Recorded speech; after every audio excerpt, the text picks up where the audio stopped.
Welcome to Alga's Investment Podcast, and my guest today is Peter Davies.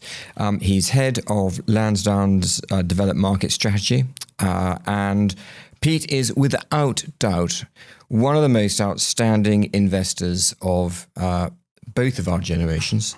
He has an insightful mind. He's a real investment thinker, and it is a great delight that you've joined us here today, Pete. Thank you very much. Thank you. Could I just ask you to give me a bit of a potted history of your investment career? Sure. So my career was, I've been incredibly lucky. I went to a place called Mercury Asset Management, which I think, weirdly, I reckon it had about 7% of the total UK market when I started, which is just an insane market share. You think one of the oddities of fund management is how small the market shares are. And so you really had a sort of weird situation of wonderfully creative people, but it had such a big market share and yet was so committed to active management that the only way you could do that was have 30 or 40 people often doing very different things, and generally competing in a nice way with each other as well as cooperating. So did the famous Carol Galley employ you? Yeah, so Carol and Stephen, who have both been amazing to me throughout my... Stephen... Zimmerman, sorry. Yes. And they've been wonderful to me. Actually, Carol and both of them actually have got that tremendous trait subsequently in my career that I've noticed of really high quality people is the only time they get in touch with me is when things are going badly. I mean, they're just wonderful like that. They will just send me a message saying, I know everyone else thinks you're an idiot, but actually it's going to be okay. And they were brilliant like that. And actually really been, I've been so lucky with, and I'm tremendously grateful to them. So there I worked on basically running UK mandates, long only, we had a really nice team with Stuart, who I'll come on to in a second, a guy called Steve Thompson. And then Stuart and I left to join Lansdowne to set up a product there in 2001, I think. Mm-hmm. And that was a hedge fund. We, can perhaps talk about it, but it felt to us then that a hedge fund was a really good product for what we were seeing. You had big discrepancies in markets. This was a UK long-short hedge fund or global? So it was UK, it was dominantly UK, about 80-90%. And how big did it get? Oh gosh. So then we went through, it was very, very big. Okay. Then we ran that reasonably successfully.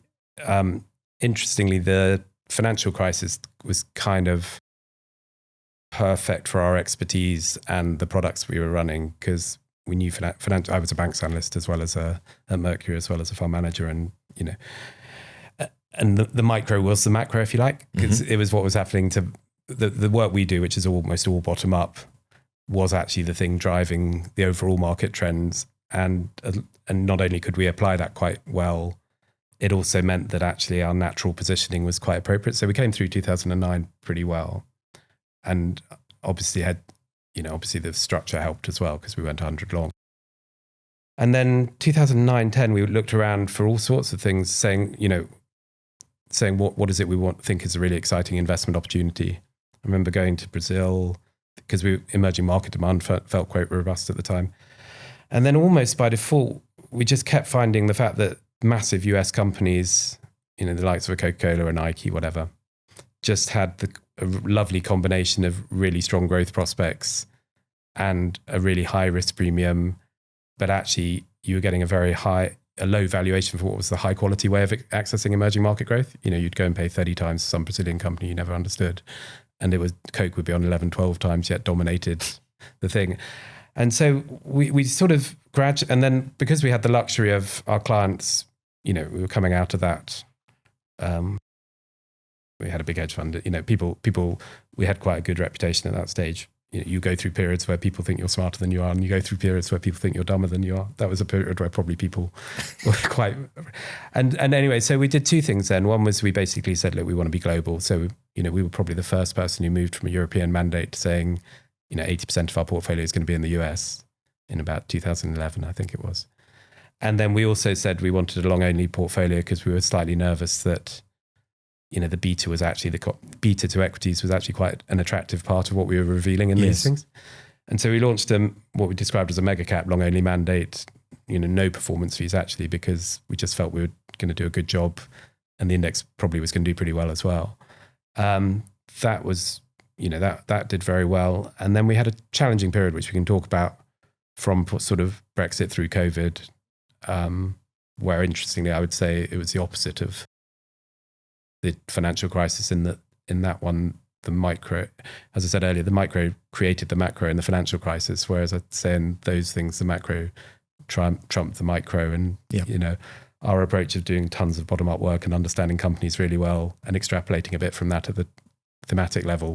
And then 2020, the combination of the disruption of COVID and the opportunity to think and the fact that lots of things were happening, we decided that actually we wanted to do two things really well. One was we felt and feel that there's this amazing opportunity that had been created in some listed equities which were outside where most people were looking. And in absolute terms, it was just almost a unique opportunity in our careers, but it was going to require some patience. And actually it wasn't the beta fund that we had in things. It was, much more stock specific and not particularly index related. And then also we've been doing a ton of work with universities and other areas in the UK trying to develop IP. We were first investors in Nanopore, for instance. I'd been working with Oxford in particular, but other universities. And we saw a ton of opportunities to help that develop in the private side. And so we really wanted to do those two things well and felt they needed dedicated clients because of that, recognized that there was also a time constraint and said, therefore, we're going to stop doing the hedge fund in 2020, mainly because it just wasn't as good as the other stuff we wanted to do. And one has to be cognizant of that. I think I also feel that hedge funds essentially try and get paid to manage short-term volatility to allow you to access long-term ideas. I felt pretty strongly that the only way to access long-term ideas was to accept the volatility rather than try to manage it. Because I think we'll talk about active, passive, we'll talk about US. There's lots of consensus out there. One of the things that's most interesting about the current moment is how short the consensus is. Most capital is very short-term at the moment. And unsurprisingly, that's creating some really good long-term opportunities. But it also means that the core hedge fund risk management proposition of managing short-term volatility is inherently likely to be more expensive than it used to be. So therefore, quite rightly, you took the decision to build your long-only business out. I think we took the decision to shrink our hedge fund. Okay. And it was really interesting because, actually the way I thought about it, and I should give a huge thanks to my colleagues, Jonathan, who works with me as a partner on the actual funds, but also the whole of the rest of Lansdowne, because essentially what we said was, look, we're going to take a massive revenue hit because it's the right thing to do. Trust. And for me personally, say, look, I'm lucky to have a lot of optionality about what I do. The way I'm going to deploy that optionality is be faithful to my investment instincts and do products that I'm really proud of and think are going to be the best products for clients. And, normally when you do that, frankly, you end up going back to my earlier point about being in the right product for the area. Actually, if you do that, the business will follow. So it was definitely a case of reduce the revenues massively and then hope that if we turn out to be right, business will follow. And so what's so interesting for our listeners today is that the redirecting of the business, as you have so aptly described, has given an opportunity for traditional long-only investors who haven't had any exposure to the hedge fund management world to get an undiluted version of what your team's current positioning and thinking is.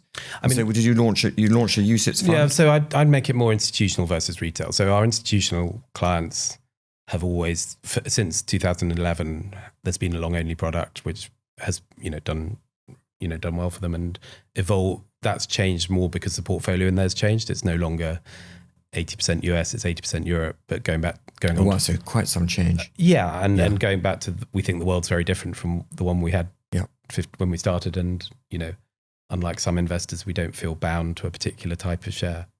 So the UCITS fund is more that I would say it's a retail. Yes. The first one was given us an opportunity to reconnect with that client base. And so you've touched on it already by just saying that the huge shift you've had in the developed market strategy away from the US into Europe. Yeah. But what is the strategy of the retail UCITS fund in a nutshell?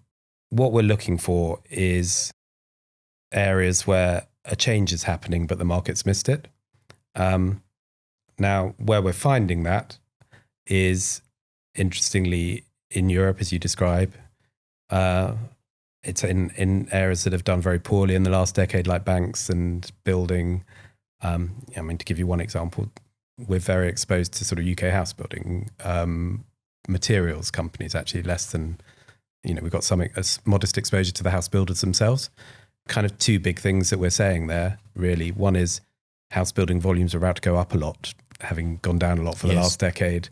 And actually the market multiples are focused on these companies' history, not their future. And actually, interestingly, the other one, which is a slightly subtler dynamic, is, traditionally and last 15 years, house builders have been pretty good investment, but building materials companies have been very poor investment. I think we would argue that price has done very well in housing, but volumes have done very poorly. And actually the onus on politicians is actually for volume, not price, in an era where volumes are going up, but prices probably aren't going up quite so much. Yes. We would much prefer to own the materials companies who are supplying stuff which itself then gets more demand and less supply. What's fascinating is all of those companies and all of those industries are now far more commercially attractive than they were after having had 20 years of low volumes. The industries and the companies in those sectors are not only lowly valued, but they're just incredibly well positioned. You've seen consolidation, capacity withdrawals, all the things you like. And debt levels? No, well, that's what's so weird is that obviously we're accessing some very high, very, very low equity multiples. Normally, the way I put it is normally when, it's not just what we're doing, I should stress as well. But normally when you have low equity multiples, you have one of three things. You either have balance sheets that mean the equity is very risky. Mm-hmm. You have growth prospects which are negative or negligible. Think back to even, and that's not the end of the world. If you go back to tobacco in '99, it was a fantastic investment opportunity, despite the fact that volumes were terrible. Or you have some kind of technology risk that means it's just redundant, and sometimes that's still worth investing in. Not often, I would say, for any of those three, but it's still logical. What was so unique about, if I'm allowed to say that, about the situation that we feel we were in and are in, is none of those things were true. Actually, the balance sheets of all these companies, you see it in banks most of all, the point at which their cost of equity is highest is when they've got way more equity than they've ever had. If you compare a bank today to the banks in 2006, the equity base is way less risky than it ever has been. Growth prospects, which is an area I'd love to talk about more, seem to me in quite a lot of these areas, really quite good. Housing just should grow over the next 10 years in a way it hasn't in the prior year. And then actually technology risk, again, something we'll come back to. But, if I start thinking about, okay, what's going to get redundant because of AI or something like that, it's not stuff because you need to build a load of stuff. What's so fascinating about the current dynamic is you're seeing AI growth trends shift into energy growth trends, shift into copper. You can see the supply chain. The point about redundancy, it seems to me if you're asking where is AI going to make things irrelevant, it's actually going to be, the question is Google search actually relevant in an AI world? Is it, it's not steel companies, Yeah. And so weirdly, I think all of the things, I have no idea whether I'm going to be using Instagram. We were talking about it before this, the format through which a podcast is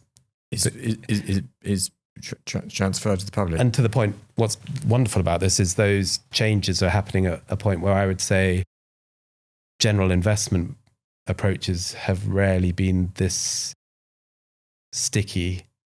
Almost everyone I talk to has got the same portfolio they had 5 years ago. And the valuations certainly seem to me to be largely saying if you did well in the last few years, you're going to do well in the next few years, at exactly the point where the opposite seems to be the case. Well, that's really interesting because I remember in the 1990s, I always thought you were quite a growthy investor. Mm. And then I look at your portfolio today and, I've seen there's companies like... banks, deal. The banks, the NatWests. Yeah. But it looks to me as though you evolved to being growth at the right price, because there was some quite high growth companies there like Amazon, which are in stark contrast to your to your your builders. Yeah, I think we've always wanted to differentiate both on the fundamental prospects of the company and the valuation. And we've always been very relaxed, saying that differentiation could easily be something on 15 times should be on 25 times and stuff. And as you rightly say, at the moment, what we've got is instances of both that I think do compete for capital quite well with one another. I think behind it lies a really important point, though, that for me, every decade you have kind of two big opportunities. I think one is there's a risk premium that's wrong. There's an area of the market where the cost of capital is just misguided. Yes. We talked about it for large cap equities a decade ago. It was probably true of credit. And also most decades, I think, are characterized by one area of the global economy having disproportionate growth. For us in the 2000s, for instance, it was China industrializing. 2010s, it was consumer internet. I think what's really interesting to me is, yes, and often where people I think get what we're doing a bit wrong is, yes, we do think that Europe is full of a load of companies with the wrong risk premium because people are overly focused on a few companies in one part of the world. But what's really interesting to me, and the best part of our portfolio, is I think the growth dynamics are changing in a really obvious way, where basically CapEx is going up for any number of reasons. When we first started talking about this in 2020, it was a lack of supply. It was a bit of fossil fuel transition. It was some digitization. You sit here today and you add on to that defense, deglobalization, everything is, not only for Europe, for instance, the fossil fuel transition to new fuels, but also a need to rebuild a different fossil fuel supply chain. And then you look at politics and it's going exactly the same direction, that it's saying, how do we build more stuff? The things. So I think we feel really confident that actually the growth drivers for this decade are totally different, and they're pretty obvious. And so just just to encapsulate all that you've said so far, what would be the portfolio characteristics in terms of valuation yardsticks of your portfolio today, and how does that compare with history? Yeah. So I'd like to know a little bit about the potential for growth, the price you have to pay for the portfolio. I think our median position's on about 9 times, about an 11% free cash flow yield. And it's probably investing about, it's probably going to, distribute about 3/4 of that. So you're getting 8-9% as a starting point. So I kind of look at it and say, that's good. 8-9% is way better. It's in a set of real assets, and there's very little debt, which is, so the point that I make is I think our price to book on the portfolio is about 1.2, which I think is, in a more inflationary era, really relevant, because actually most of the assets we've got would cost a lot more to replicate today than had you built them in the asset base. Yes. And the net debt to EBITDA is below 1 time. So the combination of high cash flow yield, asset backing, and a risk premium that's at odds with the financial risk is pretty evident. But where it gets really exciting is if you accept our view of the earnings growth of the portfolio, I would say that I'd be disappointed if companies in our portfolio weren't doing 5 to 10% earnings growth.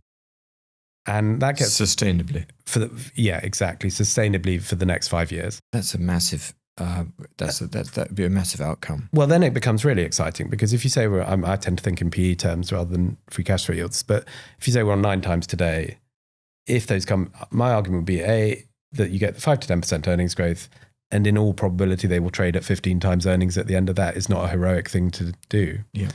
Then you get really excited, because the earnings growth kind of compounds your 8-9% of free cash flow to get you up to near 20. And then actually when you do the maths, depending on exactly what you assume, you can probably assume that the re-rating contributes the same again. And then you're getting to some... Now, the way I would think about that is not a lot has to go right if you do some really crazy returns. In practice, probably the right way for people who invest with us to think about it is some things they haven't thought about will go wrong and they still should do okay, is the way I would think about it.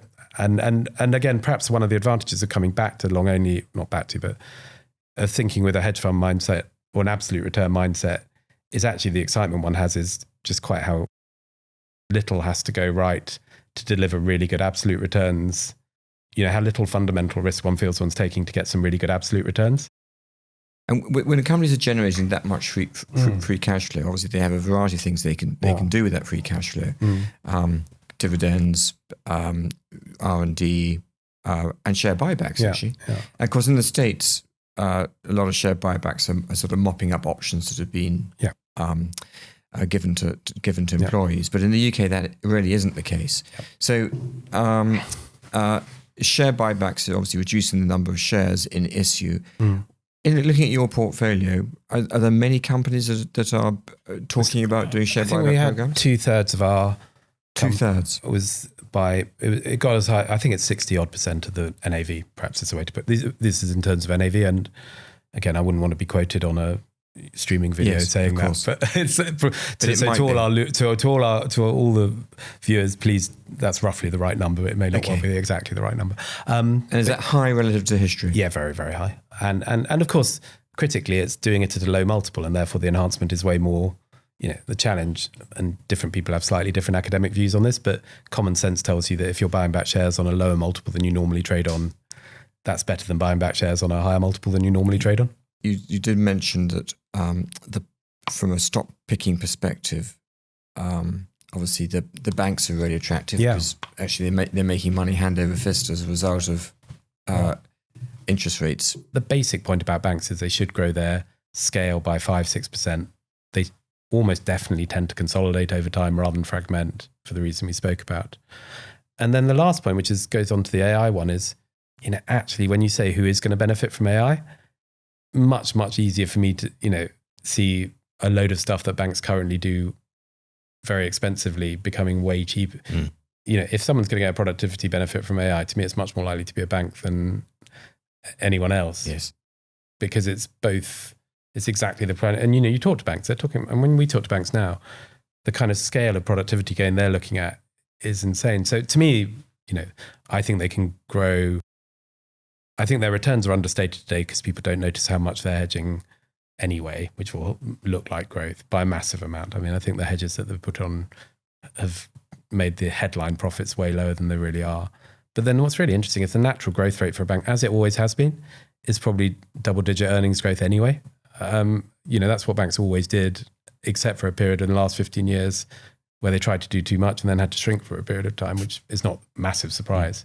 And also, interestingly, there's a load of fund managers who basically have made their careers on not holding any banks and probably don't have our love and affinity for banking balance sheets as analysts. And and so that brings me neatly on to the next point, which is the one comment you made earlier on, which I thought was an absolute gem, is that you probably only get 1 or 2 opportunities a decade to make a significant change to the strategy. Yeah. But what I've also learned over the years is that we've had to press the reset button every now and then, and that's what you've done. Yeah.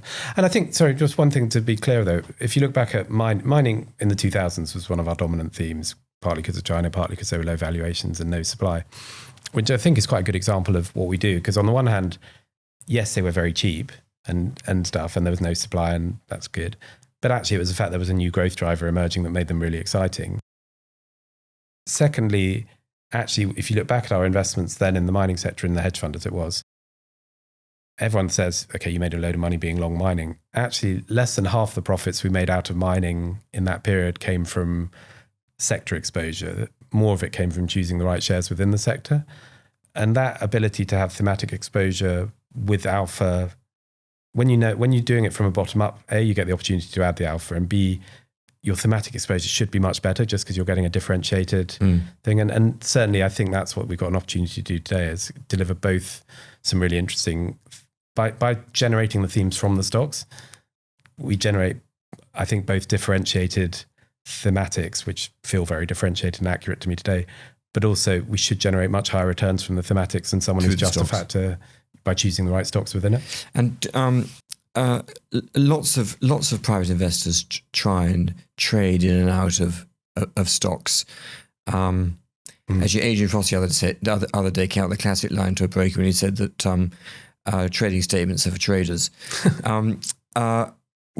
Do you ever trade around the edges? Yeah, I do. I mean, I think the biggest challenge for us at the moment is how do we make sure that, to the sell early question, because actually, definitely if the fundamentals are changing, I'm now a bit more ruthless on selling early than I probably was a decade ago. So my tolerance for companies where visibility's gone down is much lower. I think our biggest challenge is making sure we continue question. If you've got a long-term view, your biggest risk is probably that you're static on it. Mm-hmm. And so I sort of feel like trading has a dual value. We make a bit of, sometimes we're good, sometimes we're less good. I would say we trade about 20% of the positions quite actively. There's a dual logic to that. There is some profit to it normally, I'd say. Less, interestingly, when we all agree on what to do, that trading profit is vastly negative. So it's almost, and getting that as a team dynamic is really, really hard. Difficult. Because actually, as soon as we agree, everyone else has agreed already. Yeah. So I wouldn't say, but what it really does is also force you to ask those long-term questions. What I use it for much more. So we'll often have 5 or 6 25 basis point positions in companies we think we might own, but we're pretty hopeful they'll go up in the short term. And that just forcing you to ask questions all the time is, I think, especially important for us, given the natural structure we have, which is being quite long-term and patient about it. I don't think we're going to have a problem being patient. It's not, just isn't the way we're set up and our mindset. And so I feel like trading around for us is a waste is easy to perceive as a waste of time if you analysed it on returns, but probably an incredibly important part of our analytic process. And then how many holdings do you tend to have? Yeah, we're about 40 at the moment. I think we've got about 60 or 70 shares that we would be happy holding at the moment, if you know what I mean. And 40 you in. Yeah, because, and again, coming on to your sell discipline, the nice thing at the moment is in a long only, and it's interesting thinking about both long only and hedge funds. In hedge funds, you never had the constraint of, you always had an absolute decision, not a relative one. And actually, although people decry relative judgments, I find when we're sitting around talking about is X cheap or expensive, if it's your 41st best share, it's probably not, you'd hope it's not super expensive, given you've got 20,000, you're trying to judge between your 40 and your 41st best share. Almost impossible, I think, to do on an absolute basis. And so I kind of really like, the sell discipline I think I like is just, I really want to buy this. Of all my shares, if you force me to give up one, I'm going to choose that one. It's still a pretty good company because, as I say, it's better than 20,000 other companies I could find. And actually, I think often, again, when investors ask about sell discipline, they're essentially asking as if you're holding something that's going to be the worst investment of all time. And that really shouldn't be your sell discipline. Should it? No. And so I tend to think, and actually long only is easier to run than hedge funds in that, because hedge funds, you could really end up with a messy portfolio in a hedge fund if you weren't careful. So what would be the bounds of your turnover over the years? So in 20, because sometimes it's going to be high. Yeah, so I think 20% ish of the, and in my mind this is what it is, and I'll double check afterwards that the exact facts bear this out. I kind of think of turnover as two things: position turnover and trading around. Yeah, and in my mind, I would say about 20%. We trade about 20% of it in a year, I would think, from a pure thing. In position turnover, I would say it would average about, if we have a 5-year holding period, you'd average 8 positions changing each year. That's been a pretty good estimate. Okay. But with the critical point that, say, 2020 and 21, I'd say we probably had half the I wouldn't be surprised if it turned out that 2/3 of the portfolio was new in those areas. And by contrast, for the last six months, maybe 2, it's, you go through periods within that where you're changing things. Yes. And I would be, at the moment we're taking the odd one out when it goes wrong or when we get less confident and adding 1 or 2, but we've got a good bench of shares that we like anyway. So how do you manage the individual stock risk in terms of sizing the holding? I think of 2 things. One is risk management. Well, the way we tend to do this is risk. I think we obviously have a set of position limits, which is what happens if it goes wrong. That's kind of fine. But actually, it's pretty rare for position limits to get close to being triggered. At the moment, for instance, in banks, we're pretty much at the upper limit. We're disciplined. If you've got a limit, you manage to those limits, as everyone knows. I think the one that's harder is portfolio optimization, i.e. what's the right capital allocation, which we've tended to do. The way we actually do it is, again, this relative concept of, okay, I'm thinking about the risk reward in these things. Do I want to move money from A to B, in which case that should be a higher weighting. Where that runs into challenges is, of course, the diversification benefit that you get. And I think increasingly, and in a way, actually, that's where, so we do use a tracking error constraint as well. It's quite a high one, obviously, given what we're doing. And actually, weirdly, the tracking error constraint, I think, is really valuable because it forces you to get that benefit of diversification. So, for instance, probably given our aggregate portfolio, holding Amazon slightly diversifies us compared to things. And in order to keep the tracking error where it is. So what I want to do is have high tracking error, because I think it's a good thing to do, and we're giving good value for money for it. Lots of other people don't want to do that. That's fine. I think you're getting paid for it, I guess, is the thing. But I think managing to tracking error actually makes quite a lot of sense as a way of capturing that diversification benefit, which alongside a sort of and going back to your trading point earlier, alongside a mentality which says I'm going to challenge each position with another one I like and move capital around because of that, I think is probably the best I can do on portfolio optimization. But don't omit the fact that there are a ton of risk limits there to make sure that when it goes wrong in a predictable degree. And so your active share, which is basically the percentage of the portfolio which is not reflected by the index, would that be above 80%? Yeah, I will say it is, and then if it's wrong, I'll try and come back to you. Okay. And how good is broker research now compared to what it used to be like? Is it better or worse? I think the interesting thing, I was thinking about this today because, when I started, I reckon I probably got 4 phone calls a day, 6 pieces of research in the mail, and I might have a meeting or 2 a day with a company or a client. Yes. Literally when we were doing client meetings, I still do obviously yes. I'd get a whole file and I'd do practice meetings for 3 hours the day before. And now I'd get, I don't know, several thousand emails, there'll be a gazillion notes coming out, every share price I could see on the screen. So you're kind of in a different world, a bit of the volume of, the volume of stuff you're getting is just so much bigger than it ever has been. That actually, and also every view is already out there. It's like when we started that analytic thing of, okay, I can look at Lloyd's for 10 hours and I'll come up with a totally original view that no one's ever heard of.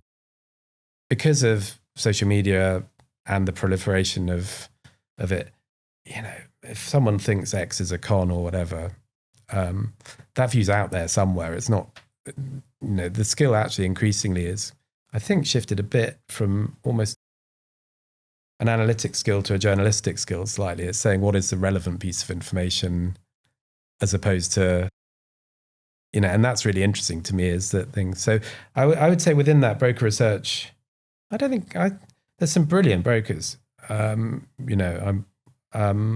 analysts. And I think what's changed most actually is that, and this is sort of, is that the ability to be a generalist within a sell side firm is really diminished.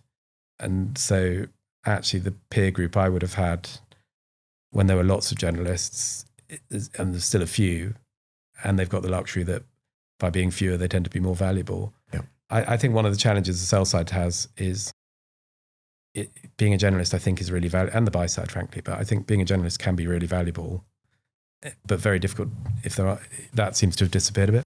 Mm. I remember years ago, a story I was told about you and Sir Terence Leary at Tesco's. Right.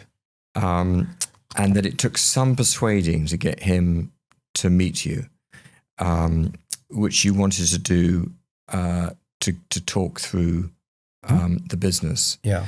And he ended up learning more about Tesco's from you and your team than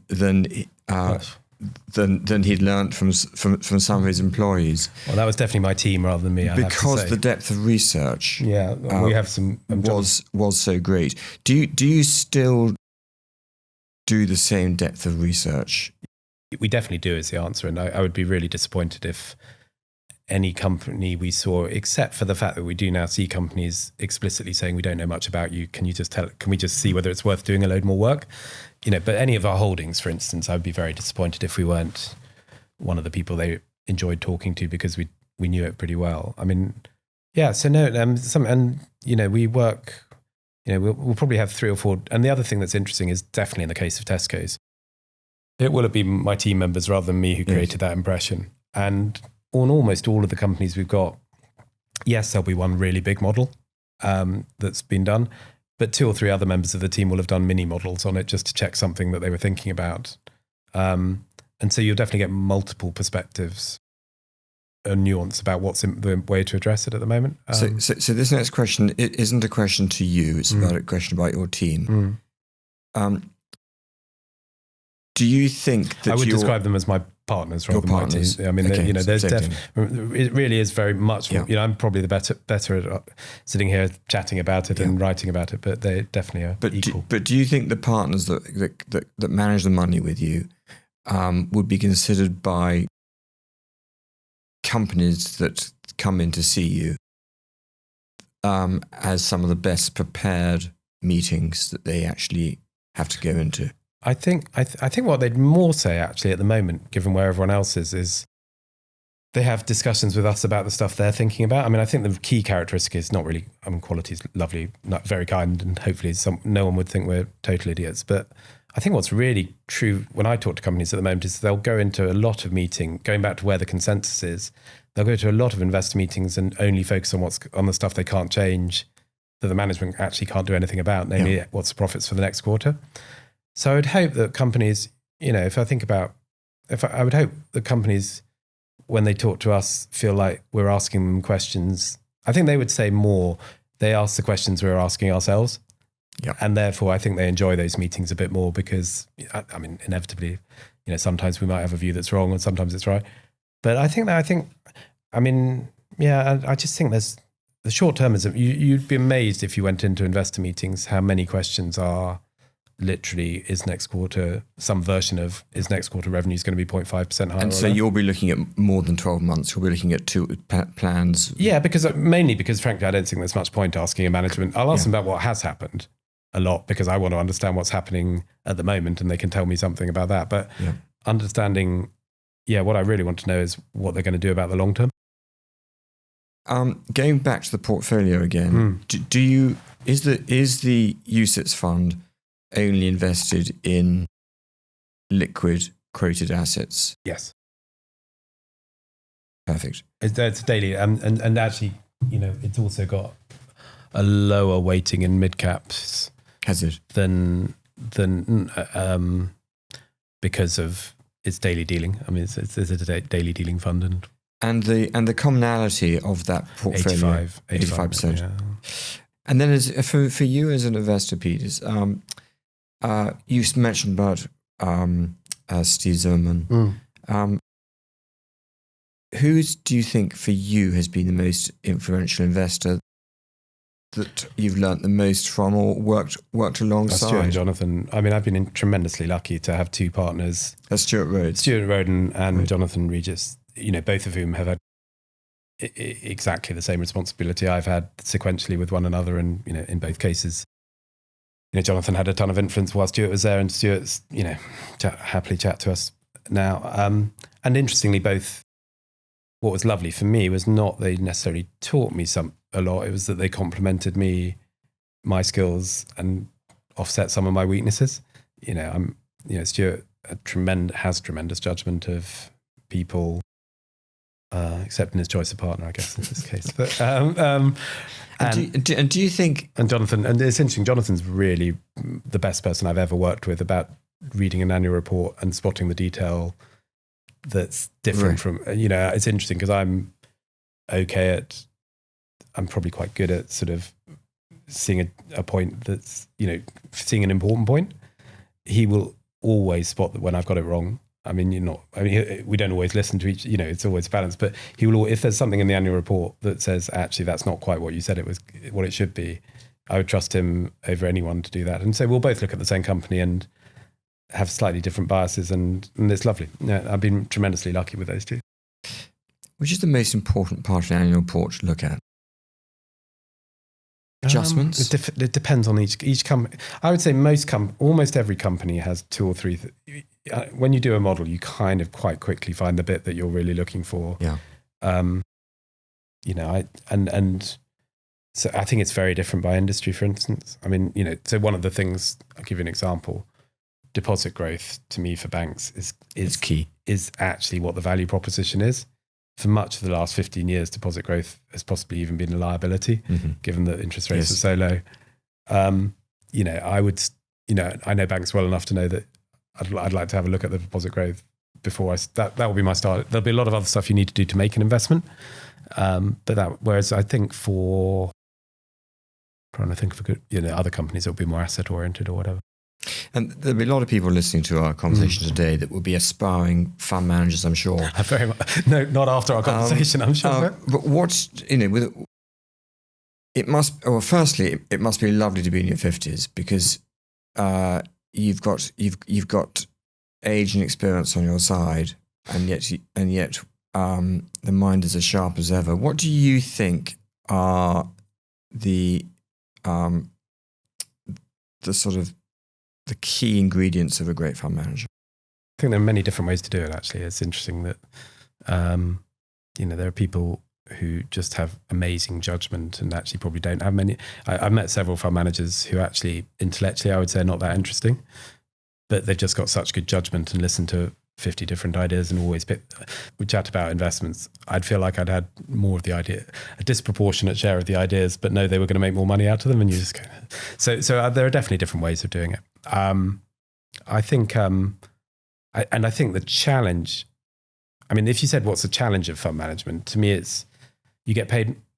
It's a broad thing, and actually why things like sport and military are quite interesting for me as sort of counterpoints to this is essentially what you're trying to do in fund management is take a decision off imperfect information where the more original decision is, the more you're likely to get it right, the more you're going to get paid for getting it right. And so, which is interesting at many levels. One, decision making of imperfect, if the less information you need to get the thing right is, it's a different skill from the pure analytic skill of looking backwards and saying, I know everything about it, and one that very few people have.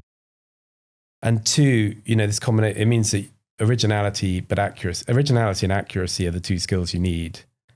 And those two skills at some level probably are temperamentally quite poorly linked. I would say Keynes once said that, I don't know if this is right, but I'll make it up if it wasn't. I'm pretty sure Keynes once said that he asked why there were so few good economists, given, of which he obviously, I'm sure, assumed he was one of them. And he basically concluded that the maths was pretty easy, the concepts were pretty easy, but very few people are good at doing maths and concepts. Yes. And I think there's an element of that with fund management, that if you want to be both original, and actually when I look at fund managers overly skewed, I would say sometimes you meet a lunatic, and Mercury is very good for having both versions of this. You've got someone who's very, very anti-consensual in their thinking, and that's fine until they're wrong. And then you've got people who are very disciplined in their process, but just end up being consensual at some stage. Yes. And I think that's a challenge you're always clinging on to as a fund manager, is am I both being original and disciplined and likely to be accurate? And it's constantly a challenge, and you have to evolve to it, and why it's such a fascinating job. I think that's probably why it's probably, and also I guess it's also a job which, one of the interesting things for me is, when you look at AI and what it's going to impact, and we're already with AI, is, our computer's going to replace people doing stuff. Finance, fund management, and you could argue very easily that computers feel like they're replacing fund managers a lot at the moment, which I would argue is a cycle. I think the really hard thing is you have to keep getting better at it all the time, because it's getting more competitive and the prizes are quite high, and so aspirationally, lots of people are going to try and do it. Yeah. But you mentioned two careers there outside of fund management. You mentioned people who come from the military background, and you mentioned sport. How do they tie into fund management? Have they got skill sets that are adaptable? Yeah, I mean, I think they also have qualities that no fund manager should pretend to ascribe. I mean, I think I would always be very respectful, super respectful of both, in that, the sacrifices and the qualities that both have are things that certainly this fund manager wouldn't pretend to have. And I'm sure I'll be able to find a few fund managers who might pretend to do both of them. But anyway, I mean, the key similarity to me is that they both take decisions off imperfect information and in a dynamic way where what they're dealing with is changing very quickly. And so I think for me, I think it's often easier to learn from analogies. For me, I find I learn from analogies pretty well, rather than necessarily. One's always a bit sensitive about learning from oneself or learning from, saying this guy's does it better than me, therefore I'll do it. Girl. So to give you an example, I mean, one of the things I'm trying to think about a lot when I think about this, give you an example of one. I think it was Hoylake, but when Tiger Woods, best driver in the world, hits the ball miles, turns up at a golf course which is very narrow, very windy, doesn't take, his driver is his best thing that he does, but the odds are against him for it, decides not to use it at all and avoids playing in a bunker all week. There's a famous Open where he does that. That thing of being sufficiently alert that your strengths can become your weakness and being willing to sort of adapt your risk level to what's appropriate. It's not that I'm going to do anything different from doing that, but I think appreciating that it's, given the one, I think appreciating that just gives you a general sense of having things in one's mind. And I'm not a sort of light bulb person. I think very little of I tend to think most of the way I think is you see a sort of picture on a share. I tend to think about pictures making sense to me, if you know what I mean. Yes. With a share, it doesn't, all the macro actually is that you have lots of different ways of looking at it, but it basically comes to the same conclusion. You get more confident that you know what you're looking at. And that's, I think, whereas I think lots of the time there's a sort of almost algebraic attempt from people to sort of do these things, which isn't really the way I think. So we've covered a lot of ground so far, and I think I've got a very clear idea of how your fund is positioned, how concentrated it is, and the opportunity set that it is offering investors that want that sort of exposure. Yep. What we haven't touched on, of course, is private markets. Yes. Something which I know nothing about at all, but you've got quite a lot of experience. Is there a great opportunity here in the UK for businesses that are being spawned out of the Oxfords and Cambridges of this world to actually be some of the mega growth companies that we've been lacking for such a long time to become listed in the UK?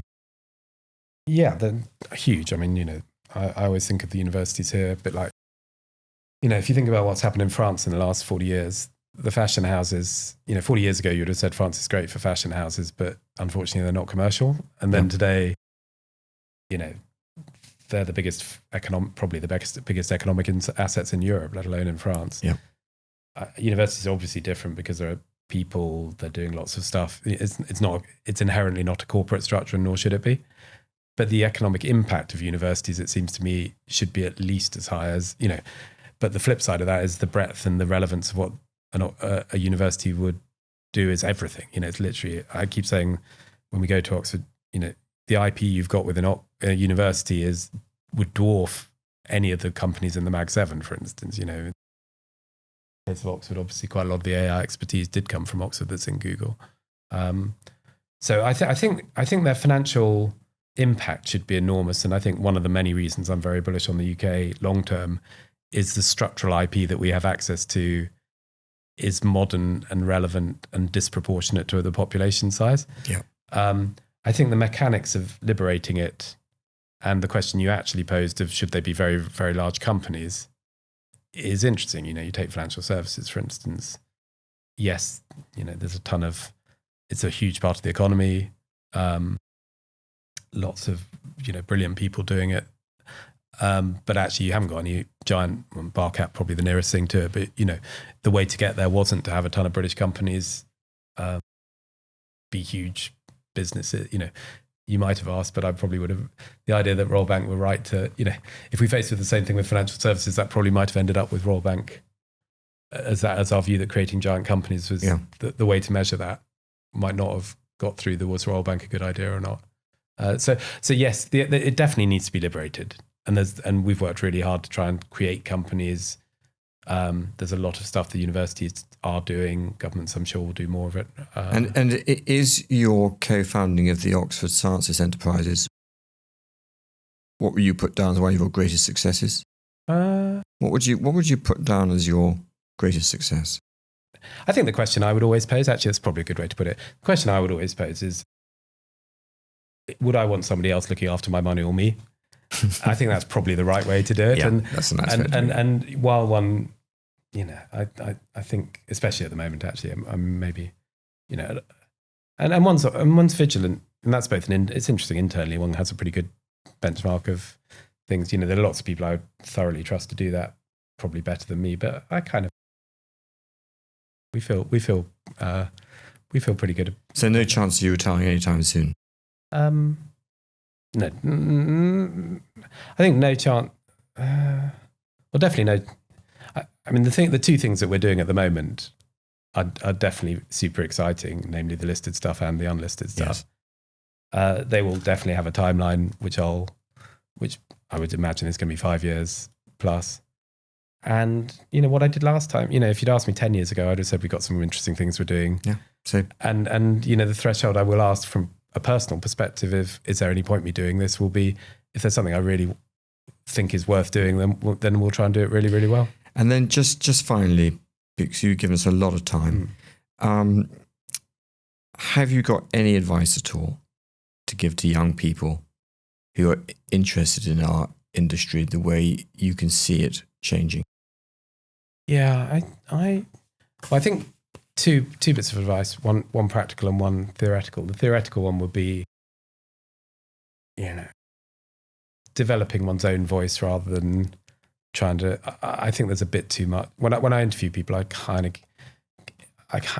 of get a bit.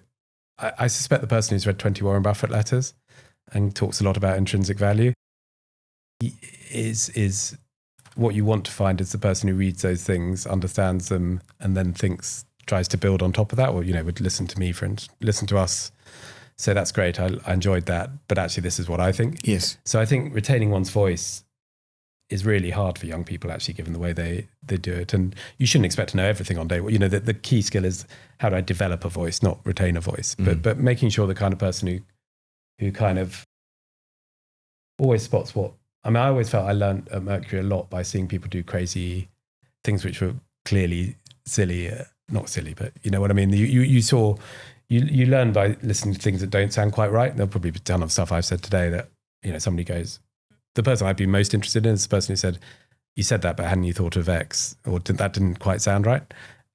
So I think having your own voice. And then the second thing, which is a purely practical one, and I'm not sure, it would be my advice, I'm not sure it's right, is I think you do need, I think I was very lucky, partly for the reason I just said, to do an apprenticeship in a big firm, make a lot of friends in that, develop through that, and then end up in a smaller firm where I could deploy that, without some of the challenges of a larger firm.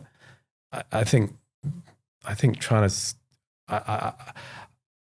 we had, I remember it happening. We had lots and lots of people say they wanted to immediately be running a hedge fund, or they wanted to be number whatever in a hedge fund because they thought it was great. And you just kind of go, you're never going to learn. You need to see a broad sample set. Now, maybe in a social media area, you can get that broad sample set without actually having to work there. Maybe what I was doing working at a Mercury was the equivalent of just stuff you could gather online by listening to 20 Reddit forums. I didn't know.